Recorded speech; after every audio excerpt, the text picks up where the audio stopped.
Welcome to this evening's exploration of history's hidden chapters and forgotten voices. Tonight, we journey into the vast American frontier, where the truth of the Old West reveals itself in stories long left untold. We'll ride alongside the Black Cowboys, who helped build the legend of the American West, whose skills and courage shaped the frontier, yet whose names were written out of history's pages. These are stories of resilience, dignity, and the complex reality of freedom in a land still grappling with its past. Before we begin, take a moment to settle comfortably, breathe deeply, and allow yourself to drift back to a time of endless prairies and star-filled skies. And if you find value in these unhurried journeys through history, consider subscribing to join us each week as we uncover the stories that deserve to be remembered. Now let us begin.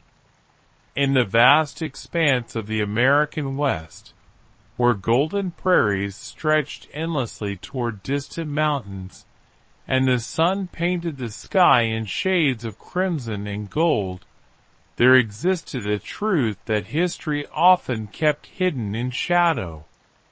The cowboys who shaped the frontier, who drove cattle across 1,000 miles of unforgiving terrain, who built the legend of the American West with their own calloused hands, were not all who popular imagination made them out to be.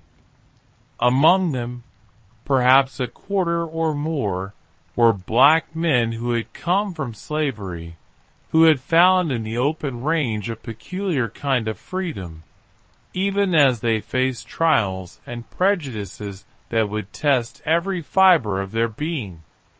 The story of these men begins not in the romantic vision of the Old West that flickered across silver screens in later years, but in the harsh reality of the years following the Civil War. When the guns fell silent and the smoke cleared from battlefields across the South, Vermilion formerly enslaved people found themselves standing at the threshold of an uncertain future. They had their freedom, yes, but freedom without land, without money, without the means to make a living in a society that had been built on their bondage and now looked upon them with suspicion, resentment, and often outright hostility. In Texas, where the cattle industry was beginning to boom in those years after the war, ranchers faced a different kind of problem. The war had disrupted everything, and now millions of longhorn cattle roamed wild across the southern plains. These animals, descendants of Spanish stock, had multiplied in the absence of human control, and they represented potential wealth if only someone could round them up, break them, and drive them to markets in the north where beef-hungry cities would pay premium prices. But ranch owners found themselves short of labor. Many white men had died in the war or returned home maimed and broken. Others headed west with dreams of gold or simply wanted nothing to do with the hard, dangerous work of cowboying. And so it was that black men, many of them fresh from the chains of slavery, found opportunity in the saddle. Some had been enslaved on ranches and already knew the work of handling cattle and horses. Others learned quickly, driven by the necessity of survival and drawn by the promise of wages, however meager. On the open range, a man's skill mattered more than the color of his skin, or at least that was true enough that black cowboys could find work when work in other trades remained closed to them. They discovered that they could earn perhaps $25 or $30 a month, which was better than sharecropping and better than the dozens of other backbreaking jobs available to black men in the post-war South. Consider the story of a man we might call Daniel, though his real name has been lost to the passage of time, like so many others. Daniel had been born into slavery on a cotton plantation in eastern Texas, where he had spent his youth picking cotton under the merciless sun, his back aching, his hands bleeding from the sharp bowls, his spirit sustained only by the songs his people sang in the fields and the hope that somehow, someday, things might be different. When freedom came, he was 23 years old, strong and capable, but with no possessions to his name save the ragged clothes on his back. He heard that ranchers to the west were hiring, and so he walked for days across Texas until he reached a ranch where the owner looked him over with a critical eye, noted the strength in his shoulders and the steadiness of his gaze, and told him he could have a job if he could prove he could ride. Daniel had never been on a horse in his life, but he was not about to let this opportunity pass. He climbed onto the half-wild Mustang they brought him, and though he was thrown repeatedly into the dirt, bruising his body and nearly breaking his spirit, he kept getting back on until finally, somehow, he stayed in the saddle. The rancher laughed, not unkindly, and told him he was hired. What Daniel discovered in the weeks and months that followed was that cowboy work was unlike anything he had imagined. The popular image that would later be created of cowboy life was one of adventure and independence, of lonely riders crossing beautiful landscapes, of quick-draw gunfights and heroic rescues. The reality was far different. Cowboy work was tedious, exhausting, often mind-numbingly boring, and occasionally terrifying. It meant rising before dawn and spending entire days in the saddle, riding slowly alongside a herd of cattle, watching for strays, breathing dust, enduring heat that made a man's brain feel like it was cooking inside his skull, or cold that froze fingers even through gloves. Daniel learned to handle a lasso, spinning it over his head, and sending it flying to catch a running calf by the legs. He learned to read the mood of cattle, to sense when they were nervous and might stampede, to position himself properly when riding night watch around the herd. He learned which horses were steady and reliable, and which were liable to buck or bolt at the slightest provocation. He learned to make coffee strong enough to float a horseshoe, and to appreciate the simple pleasure of beans and bacon cooked over an open fire after a long day's work. But Daniel also learned the particular challenges that came with being a black cowboy in a world still deeply divided by race. On the ranch itself, working alongside other cowboys of various backgrounds, there existed a rough kind of equality born of shared labor and mutual dependence. A man who couldn't pull his weight endangered everyone, and a man who was reliable in a crisis earned respect regardless of the color of his skin. Daniel found that some of his fellow cowboys treated him no differently than they treated anyone else, judging him purely on his abilities. These men became something like friends, and around the campfire at night, they would share stories and jokes, complain about the boss, and dream about what they would do with their wages. But there were others who never let Daniel forget that he was black, who found ways to remind him of what they considered his inferior status.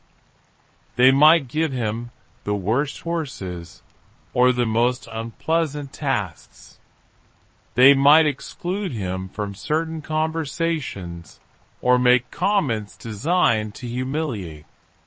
And when the Cowboys rode into town, the divisions that could sometimes be overlooked on the range became stark and undeniable. Daniel could not eat in the same restaurants as white cowboys, could not sleep in the same hotels, could not enter the same saloons except perhaps through a back door to a segregated section. The freedom of the open range gave way to the rigid hierarchies of settled society. The great cattle drives of the late 1860s and 1870s represented both the apex of cowboy culture and one of the few places where black men could achieve something approaching equality, at least in terms of the work itself. These drives involved moving massive herds of cattle, sometimes numbering in the thousands, from Texas ranches north to railheads in Kansas, Missouri, or other points where the cattle could be loaded onto trains and shipped to eastern markets. The drives covered hundreds of miles and took months to complete, crossing rivers, traversing open prairie, negotiating with Native American tribes for passage through their lands, and facing all the hazards that weather and terrain could throw at them. On a typical drive, about a dozen cowboys would be responsible for moving a herd of perhaps 2,000 or 3,000 cattle. Among those dozen men, it was not uncommon for 3 or 4 to be black. They would be assigned positions based on their skill and experience. The most prestigious position was that of point rider, who rode at the front of the herd and essentially chose the path. Swing riders worked the sides near the front, helping to guide the direction of the herd. Flank riders worked further back along the sides, while the least experienced cowboys were assigned to drag, riding at the very back of the herd in the dust kicked up by thousands of hooves, pushing along the stragglers and the weak animals that couldn't keep pace. A black cowboy named Bose Eichert achieved the position of point rider and became so trusted and respected that his boss, Cattleman Charles Goodnight, later said that Eichert had been the most skilled cowboy he had ever known. Eichert had been born into slavery and had started working with cattle as a child. After emancipation, he became a free man and a cowboy, and his expertise was such that Goodnight relied on him completely during dangerous river crossings and when dealing with hostile encounters. When Eichert died many years later, Goodnight paid for an elaborate gravestone that praised his character and abilities.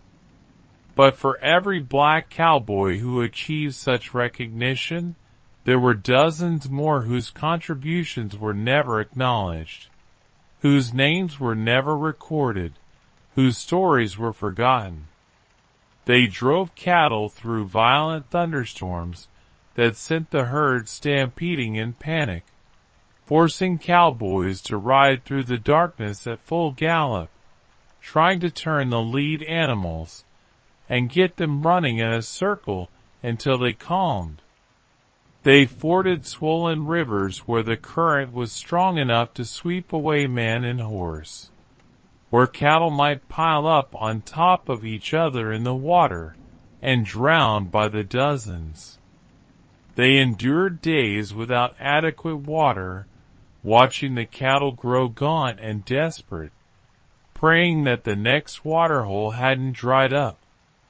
One of the forgotten stories is that of a man we might call Isaac, who worked the drag position on a drive from South Texas to Abilene, Kansas, in the summer of 1871. Isaac was young, barely 18, and this was his first drive. He had been assigned to drag because of his inexperience, which meant he spent every day eating dust so thick it coated his face, filled his nose and mouth, worked its way into his lungs until he coughed up brown phlegm every night. The drag riders had to constantly push the weaker cattle, prod them along with switches and shouted curses, keep them from lying down and giving up entirely. It was miserable work, but Isaac was determined to prove himself. He watched the more experienced cowboys, studied how they handled their horses, how they positioned themselves to move cattle effectively.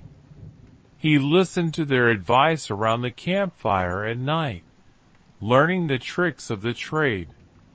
And slowly, as the weeks passed and the drive continued north, he became better at his job.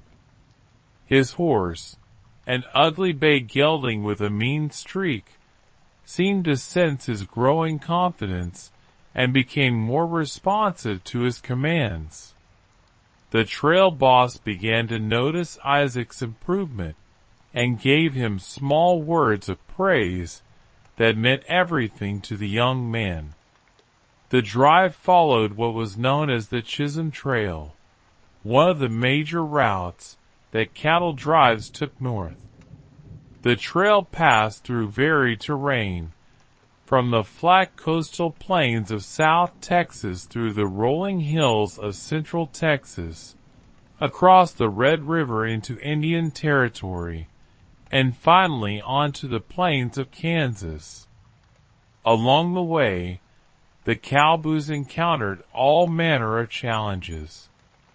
There were river crossings where the cattle had to be persuaded to enter the water, where cowboys sometimes had to dismount and literally push animals into the current. There were negotiations with Creek and Cherokee and other tribes who demanded payment for the cattle crossing their lands. There were settlements where locals were hostile to the drives because the Texas cattle carried ticks that spread a disease called Texas fever to local herds.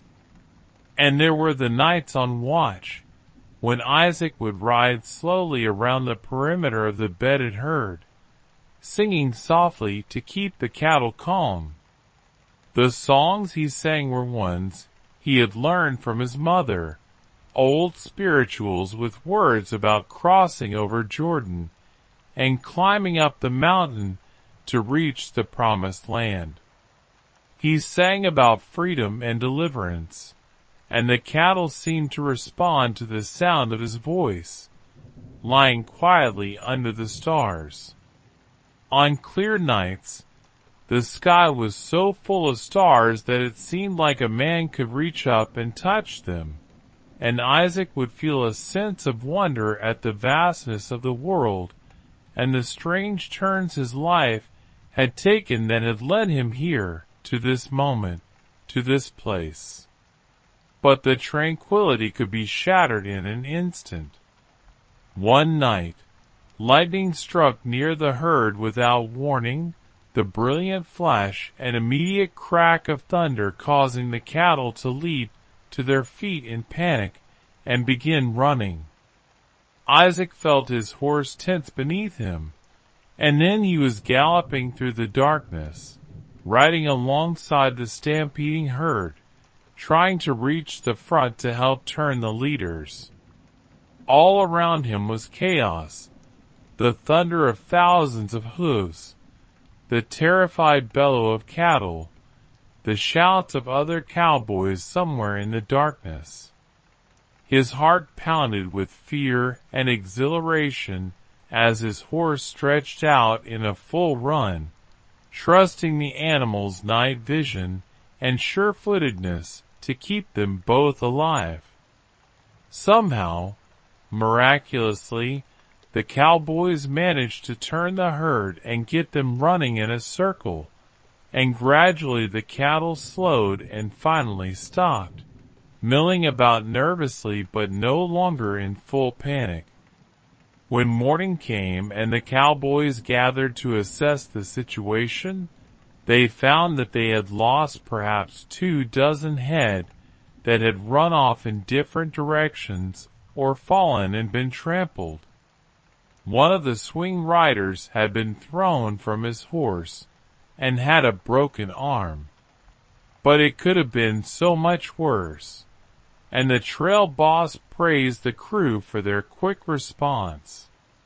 He made a point of nodding at Isaac, acknowledging that the young drag rider had performed well in the crisis, and Isaac felt a surge of pride that sustained him through the remaining weeks of the drive. When they finally reached Abilene after more than 2 months on the trail, the cattle were loaded onto railroad cars and shipped east, and the cowboys received their pay. Isaac had earned about $60 for the entire drive, which seemed like a fortune to him. The other cowboys immediately headed for the saloons and brothels that lined the streets of the cattle town, eager to spend their hard-earned money on whiskey and women and gambling after months of deprivation on the trail. But Isaac found that most of these establishments would not serve him or admitted him only to segregated areas. He did not want to spend his money in places where he was made to feel unwelcome, so instead he bought himself a new pair of boots, a good hat, and a warm coat for the winter, and saved the rest. The experience was a reminder that however much equality might exist on the trail, in town the old divisions reasserted themselves. Isaac saw white cowboys being celebrated as heroes, saw them drinking and carousing with the townspeople, saw them treated with respect and admiration. Meanwhile, black cowboys like himself were expected to keep to the margins, to be invisible, to accept inferior treatment without complaint.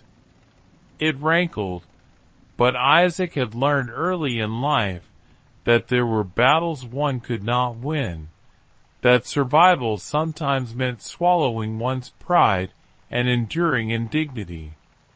He signed on for another drive the following spring, and then another, and over the years he became one of the most experienced and capable cowboys in the outfit.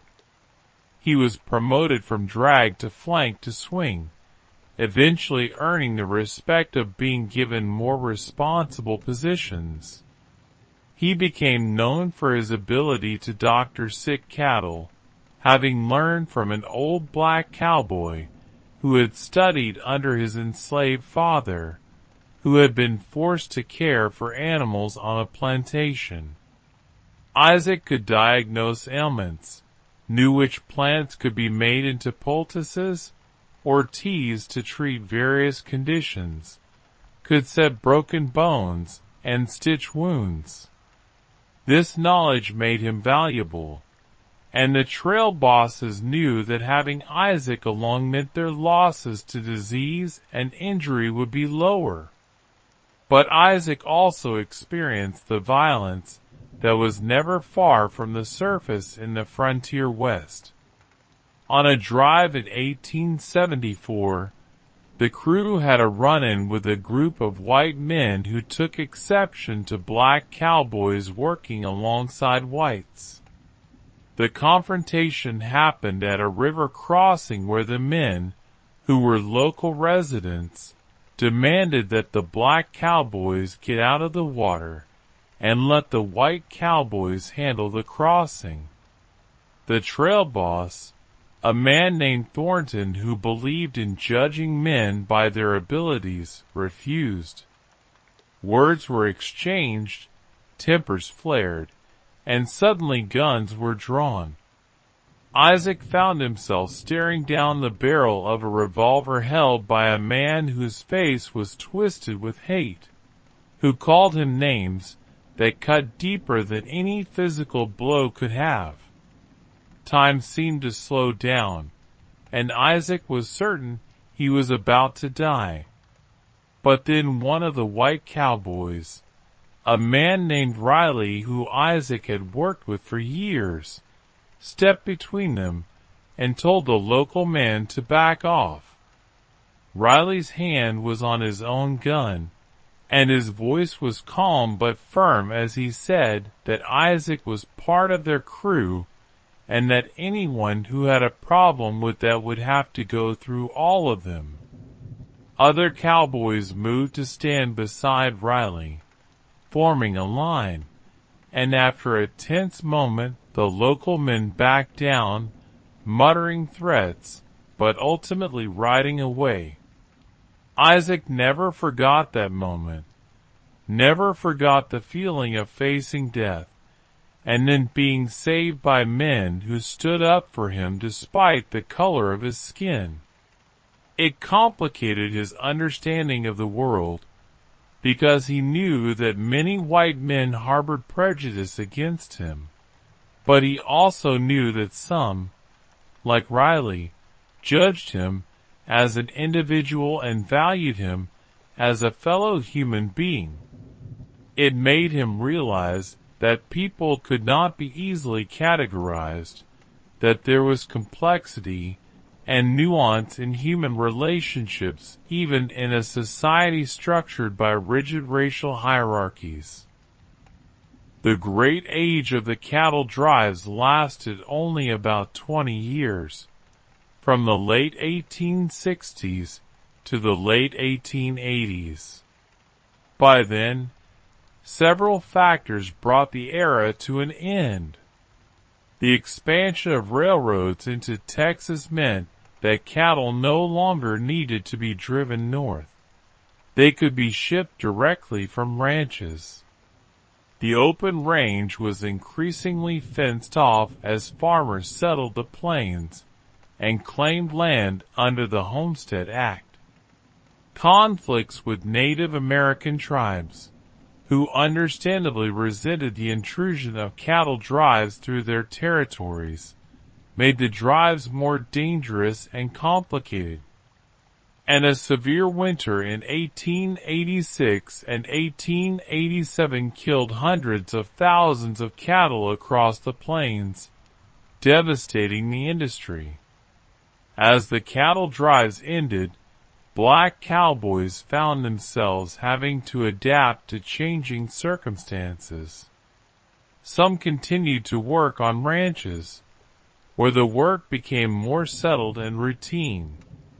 Instead of driving cattle across states, they might spend their days riding fence lines, repairing brakes, checking on the health of the herd in its grazing areas, breaking horses, or performing the countless other tasks required to maintain a ranch. Others moved to cities, seeking opportunities in a rapidly industrializing America, though they often found that racism in urban areas could be even more pronounced than on the frontier. Some black cowboys achieved a measure of fame and success that allowed them to transcend, to some degree, the limitations imposed by racism. There was Bill Pickett, who became a rodeo star by inventing the technique of bulldogging, where a cowboy would leap from his horse onto a running steer, grab it by the horns, and wrestle it to the ground. Pickett was so skilled that he performed before audiences around the world, and though he faced discrimination throughout his career, his abilities were undeniable and earned him widespread recognition. Then there was Nat Love, who claimed in his autobiography to have been given the nickname Deadwood Dick after winning a roping and shooting contest in Deadwood, South Dakota. Love's autobiography, published in 1907, painted a picture of himself as a fearless, skilled cowboy who had countless adventures, fought Native Americans, escaped from danger repeatedly, and was respected by all who knew him. Historians have debated how much of Love's account was true and how much was embellishment, but regardless, his narrative captured the public imagination and provided one of the few detailed accounts of black cowboy life written by a black cowboy himself. Most black cowboys, however, lived lives of quiet struggle, working hard for modest pay, facing discrimination and limited opportunities, and leaving behind little record of their existence. They were the forgotten men who helped build the cattle industry, who contributed to the opening of the West, whose labor and skills were essential to one of the defining chapters of American history, yet who were written out of that history in the decades that followed. The erasure was systematic and deliberate. As the cowboy became an iconic figure in American culture, embodying values of independence, toughness, and freedom, that figure was increasingly portrayed as exclusively white. Dime novels of the late 19th century, which were cheap publications that romanticized the West, rarely featured black cowboys, and when they did appear, they were often relegated to stereotypical servant roles. When motion pictures emerged in the early 20th century, and the Western became one of the most popular film genres, the erasure became even more complete. Movie after movie showed the West as a place populated almost entirely by white cowboys and outlaws, with occasional appearances by Native Americans as adversaries, but virtually no acknowledgement of the diverse reality of frontier life. This cultural whitewashing had real consequences. It shaped how Americans understood their history, creating a mythology of the West that excluded the contributions of black people, Mexican vaqueros, Chinese laborers, and others who had been integral to the development of the region. It reinforced racist ideologies by suggesting that the building of America was the work of white men alone. And it denied black Americans the opportunity to claim a share of this important piece of cultural heritage. Some black cowboys lived long enough to see this erasure take place, to watch as their experiences and contributions were forgotten or denied. Imagine being someone like Isaac, now an old man in the 1920s or 30s, sitting on the porch of a small house in some Texas town, watching cars drive past on newly paved roads, listening to radio programs, and seeing movie posters advertising the latest Western film. He might go to the theater and watch the film and see a world he recognizes, but which has been fundamentally distorted. See white actors playing roles that black men like himself had actually filled. See himself and his peers written out of existence. How must that have felt? to have lived through history, and then to see that history rewritten without you in it. But Isaac and men like him also had their own memories, their own stories that they could tell to their children and grandchildren. They could describe what it had really been like, the tedium and the danger, the beauty and the hardship, the moments of camaraderie and the sting of discrimination. They could convey truths that the movies would never show, complicated truths about a frontier that was never as simple as white hats versus black hats, where survival often mattered more than heroism, where people of different backgrounds worked together out of necessity even when they harbored prejudices against each other. Consider the story of a man we might call Samuel, who had been a cowboy in his youth, and who in his old age would tell stories to his grandchildren. He would describe riding night watch under a sky so vast and full of stars that it made a man feel both infinitely small and somehow connected to something greater than himself.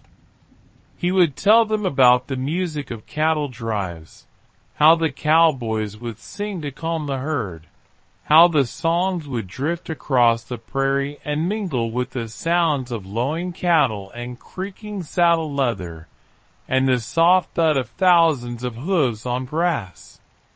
He would describe the taste of sourdough biscuits and black coffee, the smell of dust and sweat and cattle, the feeling of muscles sore from days in the saddle. But Samuel would also tell them harder truths. He would describe being turned away from restaurants and hotels, being paid less than white cowboys for the same work, being passed over for promotions despite having more skill and experience. He would tell them about the casual cruelty of racism, the daily humiliations large and small.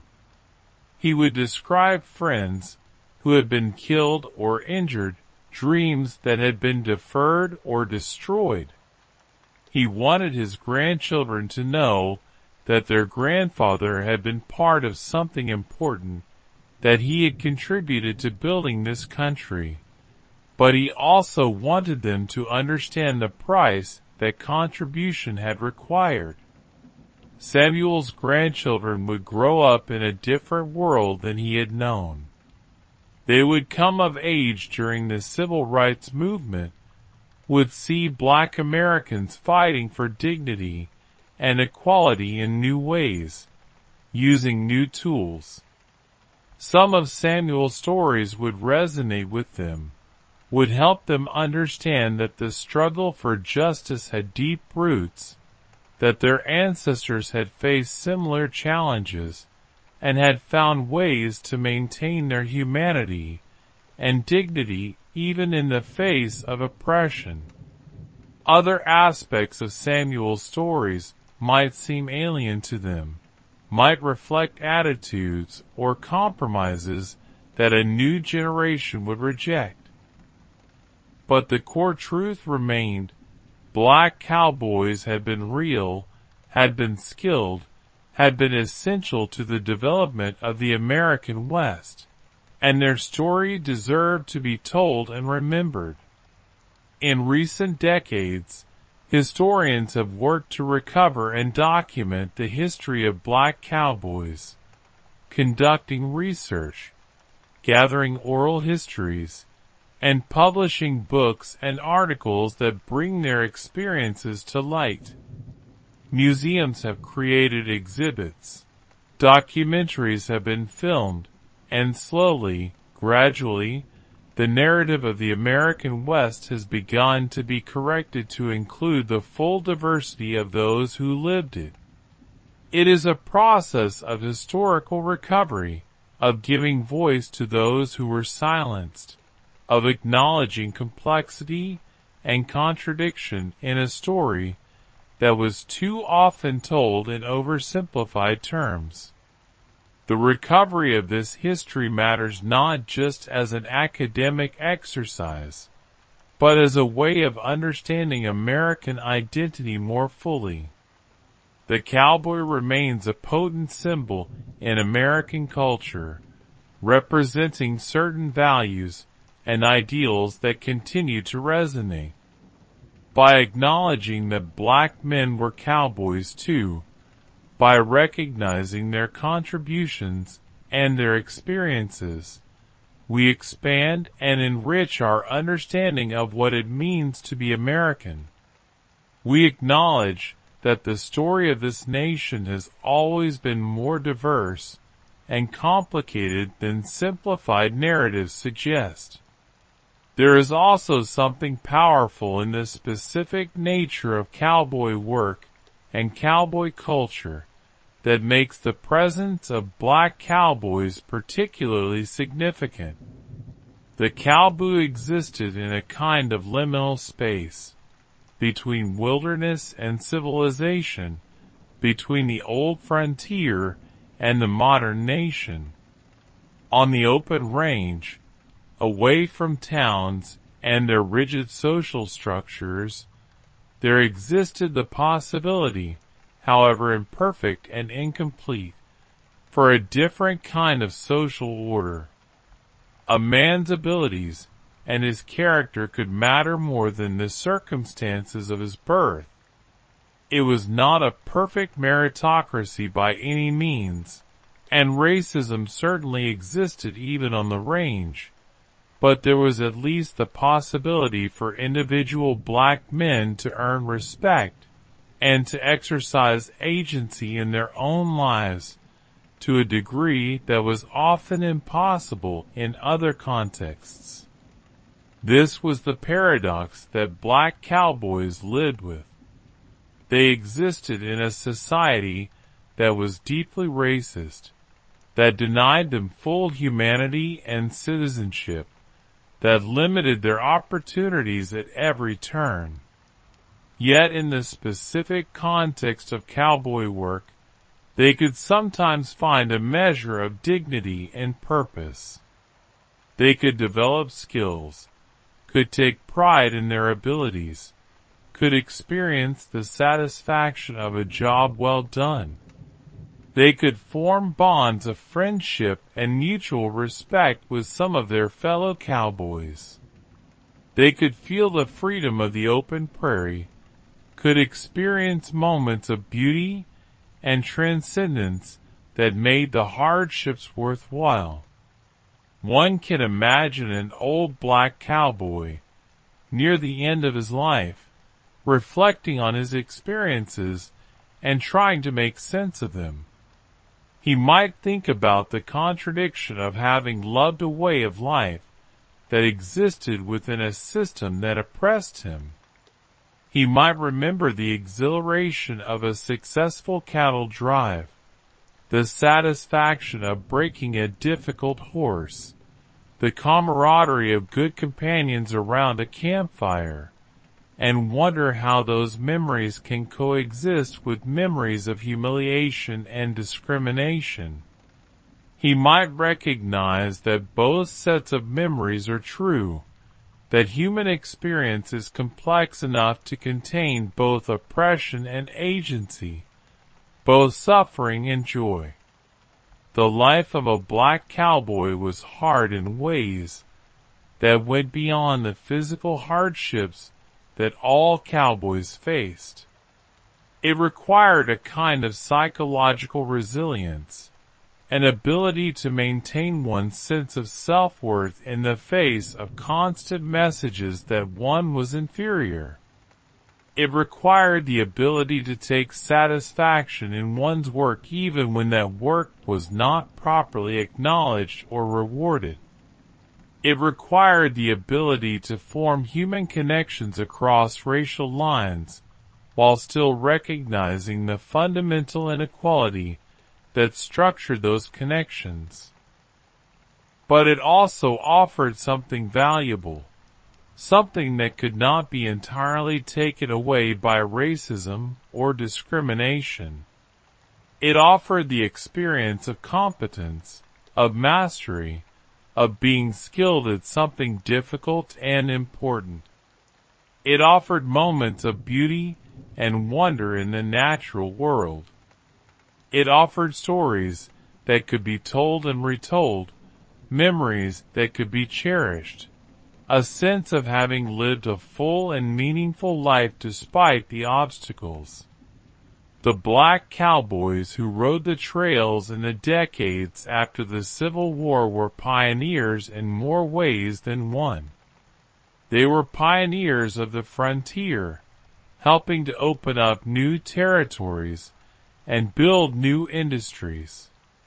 But they were also pioneers of freedom, navigating what it meant to be a free black person in America, carving out space for themselves in a society that often did not want to make room for them.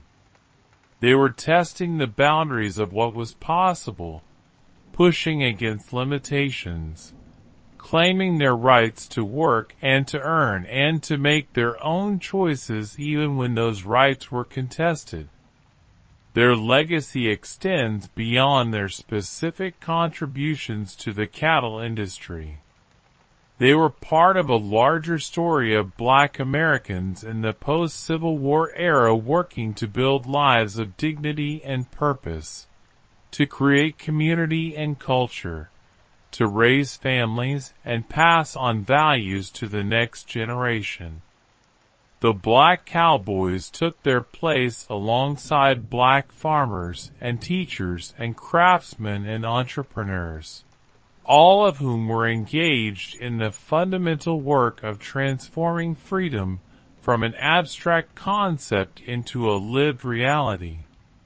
In the 21st century, as we continue to grapple with questions of racial justice and equality, the story of the black cowboys remains relevant.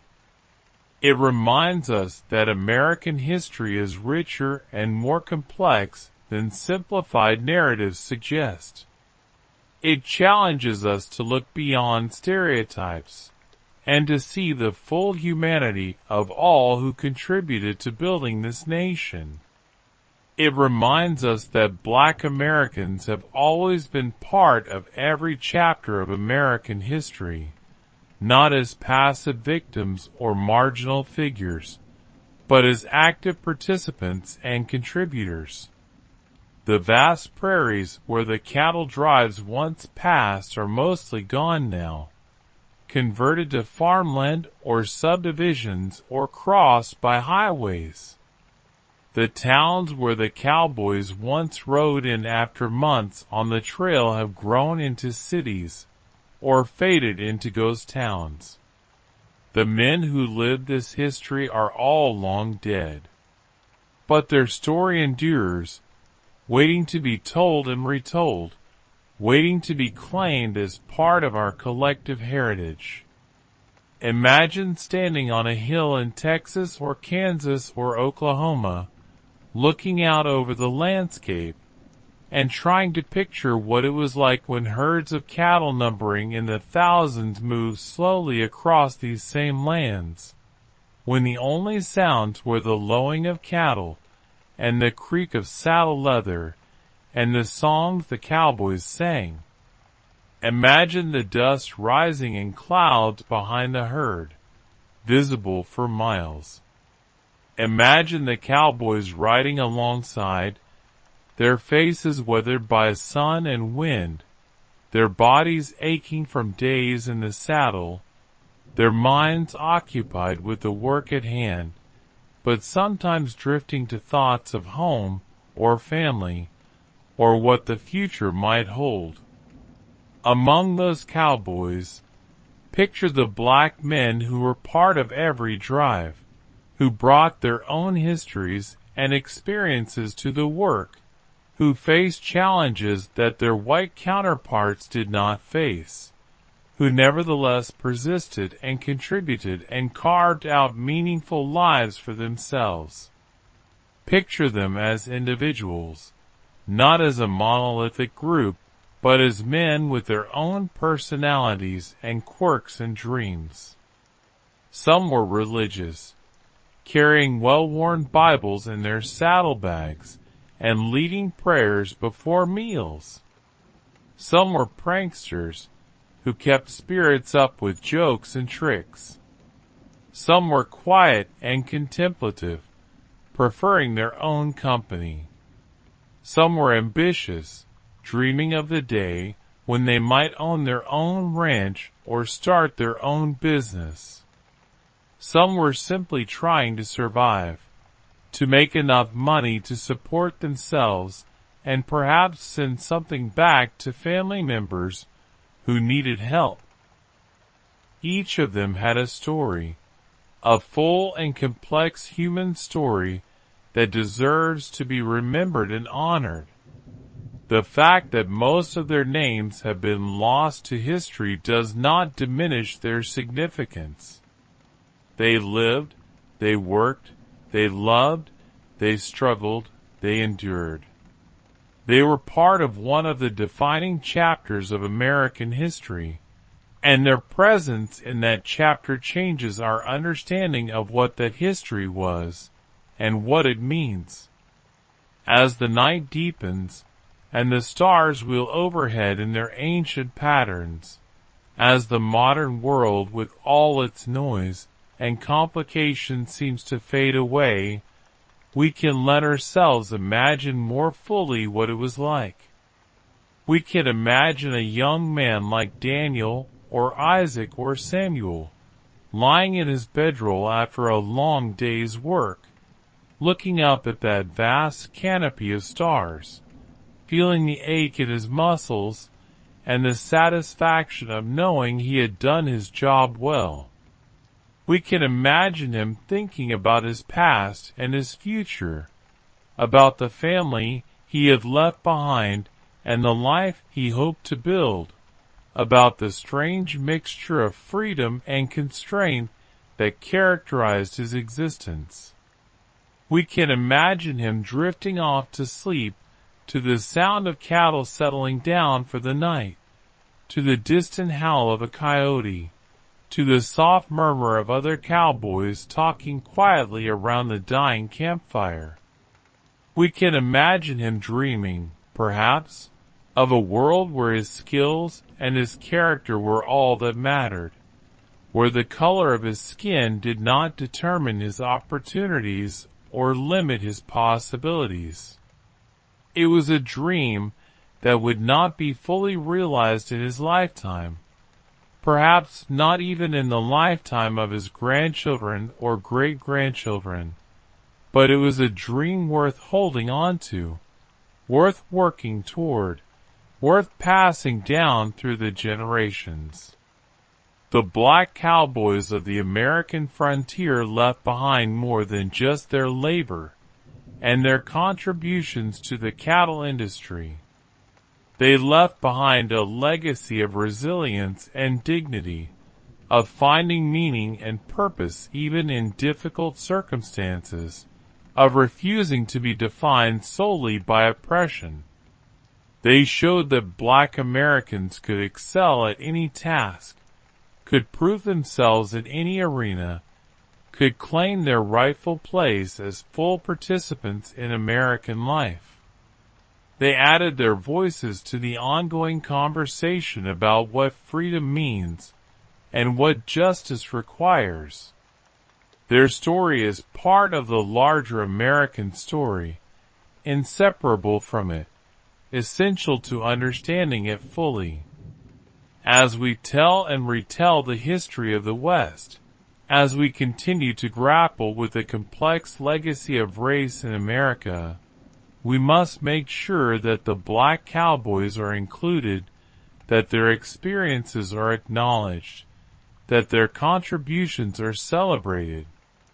We owe them at least that much, this act of remembering, this work of historical recovery, this commitment to telling the full truth about our past. And so the story continues, passed down through the years, enriched by new research and new voices, becoming more complete and more accurate with each telling. The Black Cowboys take their rightful place in the narrative of the American West, no longer forgotten or erased, but recognized and honored for who they were and what they did. Their legacy lives on, inspiring new generations, complicating and enriching our understanding of American identity, reminding us that history is always more complex and more interesting than simplified myths suggest. In the end, perhaps what matters most is not the fame or recognition that individual cowboys did or did not receive, but the simple fact of their existence, the truth of their lives, the reality of their experiences. They were there, they mattered, they made a difference.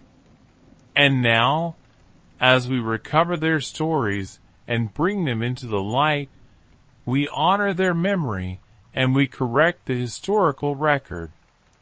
We acknowledge that the American West was built by people of many backgrounds working together, competing with each other, struggling to survive, and to thrive in a harsh and unforgiving environment. We acknowledge that Black Cowboys were part of that story from the beginning, that they helped create the legend even as they were excluded from its telling. The prairies are quiet now. The great herds are gone. The cowboys have all passed into memory. But if we listen carefully, if we let ourselves be still and attentive, we might hear echoes of the songs they sang to calm the cattle on restless nights, might sense the presence of those who came before, might feel connected to a past that is our inheritance and our responsibility to understand and to honor. This is the gift of history, this connection across time, this recognition that we are part of a larger story that includes all who came before us and all who will come after. And so we remember the Black Cowboys, we tell their stories, we ensure that they take their rightful place in the narrative of American history. We do this not out of obligation or political correctness, but because it is the truth, and the truth matters. We do this because these men deserve to be remembered, because their lives had value and meaning, because their experiences have something to teach us about resilience and dignity, and the complex reality of American life. We do this because a nation that forgets its past is doomed to repeat its mistakes, and a nation that remembers fully and honestly has the possibility of learning and growing and becoming something better. The story of the Black Cowboys is ultimately a story about America itself, about who we have been and who we might become, about the gap between our ideals and our reality, about the ongoing work of creating a more just and equitable society. It is a story that challenges us and inspires us, that complicates our myths and deepens our understanding. It is a story that belongs to all of us, that is part of our shared heritage, that enriches the tapestry of American history. As the last light fades from the western sky and darkness settles over the land, as the day's work ends and the night watch begins, we can rest in the knowledge that the story has been told, that the forgotten have been remembered, that justice has been done, if only in this small way, to those who came before. The Black Cowboys ride on in memory, their legacy secure, their place in history finally acknowledged. And that, perhaps, is enough. This act of remembering, This work of recovery, this commitment to honoring all who helped build this nation and all who contributed to its story. The cattle drives are over, the frontier is closed, the Old West has passed into legend. But the truth endures, and the truth will set us free. And so we close this chapter of forgotten history, having walked alongside men whose names may be lost, but whose contributions remain woven into the fabric of the American story.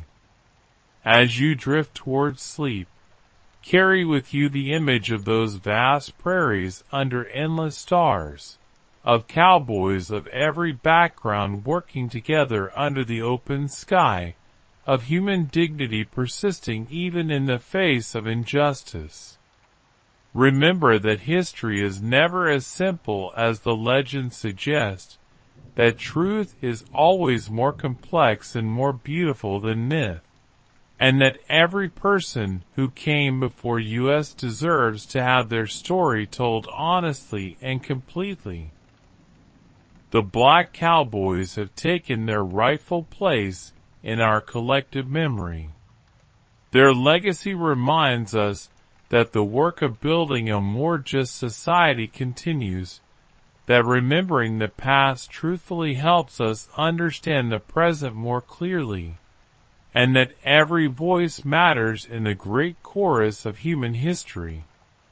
As you close your eyes tonight, may you find peace in knowing that truth endures, that forgotten stories can be recovered, and that the work of honoring those who came before us is work worth doing. Thank you for joining this journey into the past. Rest well, and may these stories of courage and resilience accompany you into peaceful dreams. Until we meet again for another unhurried exploration of history, good night.